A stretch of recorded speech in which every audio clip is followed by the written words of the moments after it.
A lot of you may be wondering, are electric vehicles really better for our environment? Today, I want to discuss how these cars are made and how we are able to analyze where we get our electricity from, what kind of materials it takes to make one of these, and also, are they overall better for our environment? Now, electric vehicles have both disadvantages and advantages when it comes to their production and overall performance. I want to highlight on a few areas that are crucial for these vehicles to become into production, as well as their overall driving style. First of all, we need to see where electricity comes from for these electric cars and why it's such a big deal. Right now, most electric cars are seen as better for the environment than regular cars that run on gasoline, but it's not as simple. It really depends on what fuels are used to generate the electricity that charges up those electric cars.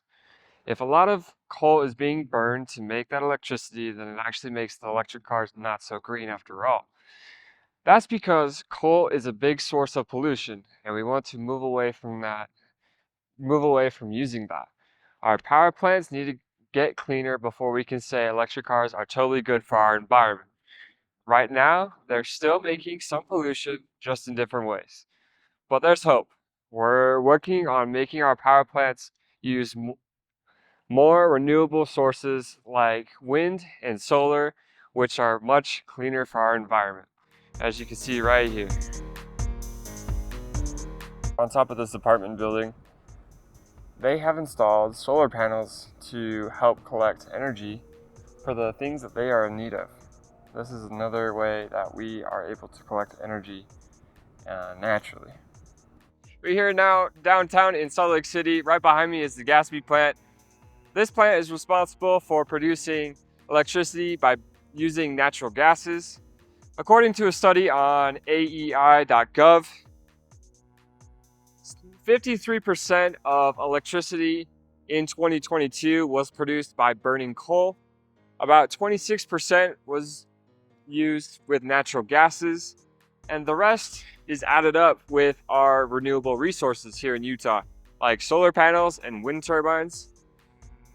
Solar energy powers about 93% of Utah's new electric generating capacity since 2015.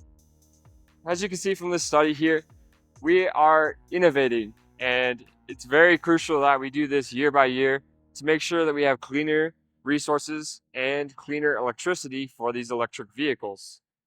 Now, let's imagine that you are going to go ahead and purchase a new vehicle.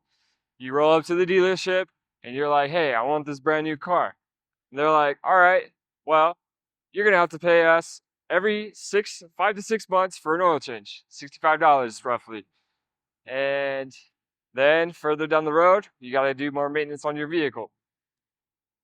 I want to talk about a little bit of the comparison between electric vehicles and a gasoline vehicle on their maintenance. Maintenance is crucial for these vehicles to run. Now with electric cars, there is little to zero maintenance you have to do on these vehicles. Fill in the washer fluid for your sprayers and replace your tires every 50,000 miles. On a basic gasoline vehicle, you're in need of replacing this oil every 5,000 miles. And on top of that, you got to buy tires as well.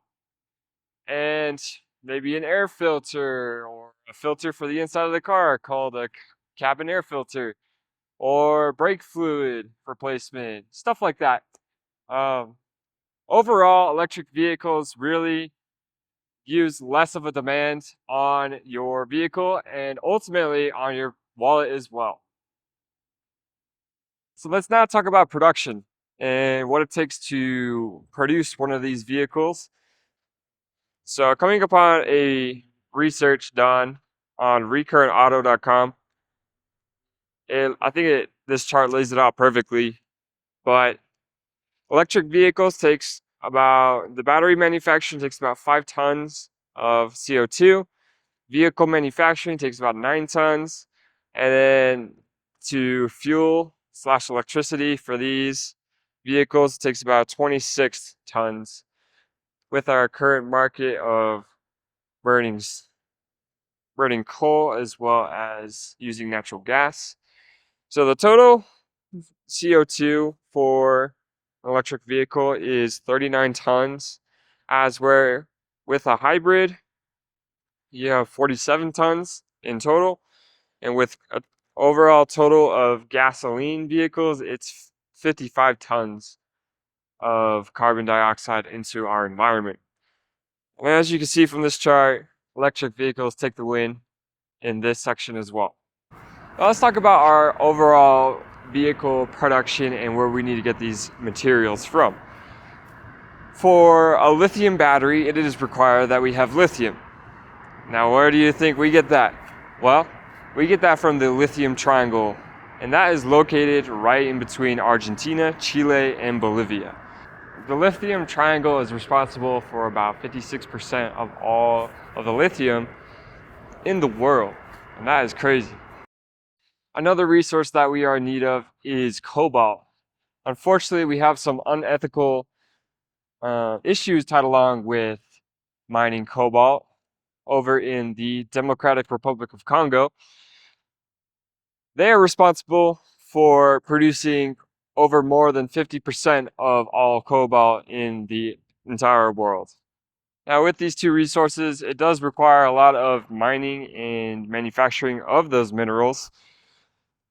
With the lithium, the whole area of the lithium triangle has basically become unlivable since all of the resources are needed to harvest that lithium. A lot of salt water is pumped into the ground to harvest that lithium. And with cobalt, we use traditional mining, going down into caves and going above the ground as well. Unfortunately, we have the unethical issues tied along with that, and we do need to resolve these issues immediately.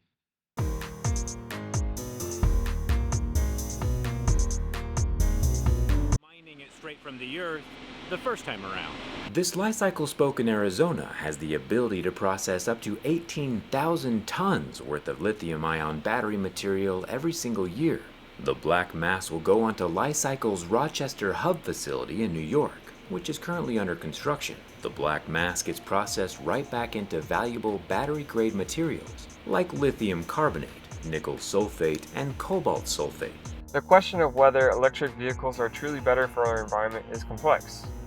While they do offer us significant advantages, we're ultimately led to look at where we can improve on sourcing these materials, as well as electrifying our grid with improving solar panels and ultimate wind coverage. All of these will help us out in finding something that will help benefit our environment. And electric vehicles do offer us a greater advantage rather than a petrol or gasoline vehicle.